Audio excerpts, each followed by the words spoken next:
TTD board మాజీ member Ramana కీలక వ్యాఖ్యలు చేశారు. విదేశాల నుంచి దిగుమతి చేసుకున్న బటర్ ఆయిల్తో లడ్డు ప్రసాదం తయారు చేశారని సంచలన ఆరోపణలు చేశారు.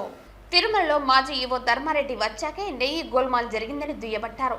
టీటీడీ రూల్స్ ను పక్కన పెట్టి ట్రేడర్స్ తీసుకొచ్చారని అన్నారు. ఢిల్లీ నుంచి ఆల్ఫా అనే సంస్థను తిరుమలకు తీసుకొచ్చారని, ఆల్ఫా కంపెనీ విదేశాల నుంచి బటర్ ఆయిల్ ను దిగుమతి చేసుకుంటుందని, బటర్ ఆయిల్లో గేదె, ఆవు, జంతువుల నెయ్యి కలిసి ఉంటుందన్నారు. బటర్ ఆయిల్తో తిరుమల లడ్డు ప్రసాదం తయారు చేశారని, ఆవు నెయ్యి కాకపోవడంతో లడ్డు నాణ్యత పూర్తిగా తగ్గిపోయిందన్నారు. మాజీ ఈవో ధర్మారెడ్డి కమిషన్ కోసం కకృతిపడి భక్తుల మనోభావాలను దెబ్బతీస్తున్నారని టీటీడీ బోర్డు మాజీ మెంబర్ రమణ ధ్వజమెత్తారు.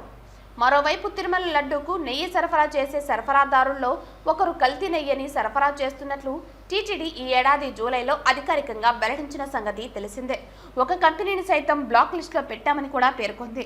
విధంగా స్వామి సేవలు, ఎందుకంటే మైసూరు సంస్థానం వాళ్ళదే కాబట్టి, కర్ణాటక చౌల్టీ వాళ్ళదే ఉంది కాబట్టి, ఈ దేవస్థానానికి వాళ్ళకి అనుసంధానం అయింది కాబట్టి, కర్ణాటకకు కృష్ణదేవరాయల పీరియడ్ నుంచి కూడా స్వామికి సేవలు ఈ రోజు కూడా మొదటి నైవేద్యం మైసూరు మహారాజా కర్ణాటక చౌల్టీ నుంచి వస్తుంది కాబట్టి ఆ సంబంధాన్ని కంటిన్యూ చేయాలనే ఉద్దేశంతోనే ఇన్నాళ్ళ పాటు వాళ్ళకు కర్ణాటక నిలబెట్టారు. ఆ సంస్థను పక్కకు నెట్టేసి ఆల్ఫాని ఇంకొకటిని కొన్ని ట్రేడర్స్ని తీసుకొచ్చారు. సరే, మీరు చెప్పిన కండిషన్స్ ప్రకారం ఇన్ని లక్షల ఆవు పాలు ఉత్పత్తి చేయగలిగే సామర్థ్యం కావాలి, ఆవు పాలు ఉత్పత్తి చేయగలిగి మనం వెన్నగా కన్వర్ట్ చేసే సామర్థ్యం ఉండాలి, దాన్ని మనం నెయ్యిగా ఇన్ని డిగ్రీస్ టెంపరేచర్ చేయగలిగే సామర్థ్యం ఉండాలని చెప్పి మీరు కండిషన్ పెట్టినా అవన్నీ పక్కన పెట్టేసి ట్రేడర్స్ దగ్గర తక్కువ రేటుకి వచ్చాడు. సరే, ఆ ట్రేడర్కి ఎట్లా వచ్చింది నెయ్యి? ఇప్పుడు ఆల్ఫా అనే ఒక సంస్థ ఢిల్లీలో ఉంది. కర్ణాటక నుంచి ట్యాంకర్ కావాలంటే 4 గంటలు, 5 గంటలు, 6 గంటల లోపల ఇక్కడికి ట్యాంకర్ రీచ్ అయిపోతే కొండకు నెయ్యి అవసరం అవుతుంది. ఒక ఢిల్లీ నుంచి ఒక ట్యాంకర్ రావాలంటే 8 రోజులు 7 రోజులు పడుతుంది. మరి ఆల్ఫా సంస్థకు ఇంత నెయ్యి ఎక్కడి నుంచి వచ్చిందంటే విదేశాల నుంచి బటర్ ఆయిల్ ఇంపోర్ట్ చేసుకునేవాళ్ళు. బటర్ ఆయిల్ అంటే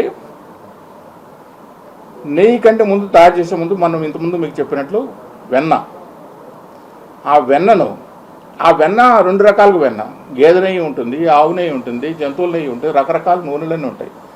ఈ బటర్ ఆయిల్ ఒక ఫ్యాట్ కంటెంట్లో తీసుకొచ్చిన బటర్ ఆయిల్ని తీసుకొచ్చి ఆ బటర్ ఆయిల్ని ప్రాసెస్ చేసి కలర్ మిక్స్ చేసి, ఎందుకంటే ఆవు నెయ్యి ఒక్కటే పచ్చగా కనిపిస్తుంది, గేదె నెయ్యి తెల్లగా ఉంటుంది, ఆ దిట్టాన్ని పూర్తిగా పక్కన పెట్టి బటర్ ఆయిల్ ఇంపోర్ట్ చేసుకుని ఆ బటర్ ఆయిల్ని తీసుకొచ్చి ప్రసాదాలు వాడుకున్నామంటే మనిషి పుట్టిన చెప్పిన పెద్ద మనిషి నువ్వు మనిషివేనా? నీకు మనిషి లక్షణాలు ఉన్నాయా? నీ దగ్గర విలువల గురించి మాట్లాడే ఒక పెద్ద మనిషికి నీకు విలువలు ఉన్నాయా? సాక్షాత్తు దేవునికి ప్రసాదం తయారు చేస్తున్నాం కదా, ఆ ప్రసాదం బటర్ ఆయిల్ తీసుకొస్తున్నాం కదా, ఆ బటర్ ఆయిల్ ఆవునయ్యా కాదా, అది ఆవునయ్యా గేదెనయ్యా లేకపోతే జంతువులయ్యా తెలుసుకోవాల్సిన విశేషణ కూడా నీకు లేదా? విలువలు, విశ్వాసాలు, దేవుడు నామాలు, పంచెలు రకరకాలు కట్టుకుంటావే, మాత జ్ఞానం లేదా? ఇవాళ మాట్లాడుతున్నావు. నిన్నటిదాకా పనిచేసిన జగన్మోహన్ రెడ్డి అడ్రస్ లేకుండా పోబోతున్నాడు మీరు చేసిన పాపాల వల్ల.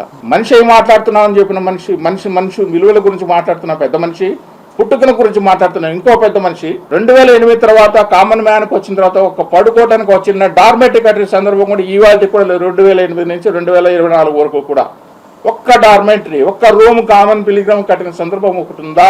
లేకపోగా మీరేం చేస్తారు? 5 స్టార్ హోటల్ లాగా 50 కోట్లు, 40 కోట్లు, 60 కోట్లు కట్టుకొని కాటేజీలు ఇస్తారా మీరు? అన్నదాన ప్రసాదాల గురించి నేను వెళ్ళా ఈవో దగ్గరికి, అయ్యా ఒక గంట సేపు మీతో మాట్లాడాలి, అన్నదాన ప్రసాదాలు చాలా ఇదిగా ఉన్నాయి, మీరు అన్నదానం ఇంత ముందు తీసుకొచ్చేప్పుడు మేము నూకలు లేకుండా, మాయచర్ లేకుండా, ఫారిన్ మెటీరియల్ అంటే ఒడ్లు, రాళ్ళు, రప్ప ఇవన్నీ లేకుండా చాలా నీట్గా తీసుకొచ్చాం. 5 స్టార్ హోటల్లో ఏ విధంగా భోజనం ఇస్తున్నామో అలాంటి భోజనం మనం పెట్టాలి. అంత రేటు మనం ఇస్తామంటే కూడా ఇదేం కర్మండి, 14% పాయిస్తారు, 15%. 100 కేజీలు బస్తాలకు నేను డబ్బులు ఇస్తే నాకు రైస్ వచ్చేది 75 కేజీలు వస్తుంది. 25 కేజీలు నేను డబ్బులు అనవసరంగా అటువంటి కట్టిస్తున్నామండి, మార్పులు చేయాలండి అని చెప్తే మీరేం చేశారు? దాన్ని తీసుకొచ్చి రైస్ మిల్లర్స్ అసోసియేషన్ దగ్గరికి కొంటామండి. ఏం ఊరికి ఇస్తున్నారు రైస్ మిల్లర్స్ అసోసియేషన్? ఆ రైస్ మిల్లర్స్ అసోసియేషన్ దగ్గర తీసుకొచ్చి వాడు ఏమి ఇస్తే తీసుకొని ఈ రోజు కూడా ఉంటున్నాడు. ఎట్లా వస్తున్నాడు క్వాలిటీ రైస్ మిల్లర్స్ అసోసియేషన్ దగ్గర?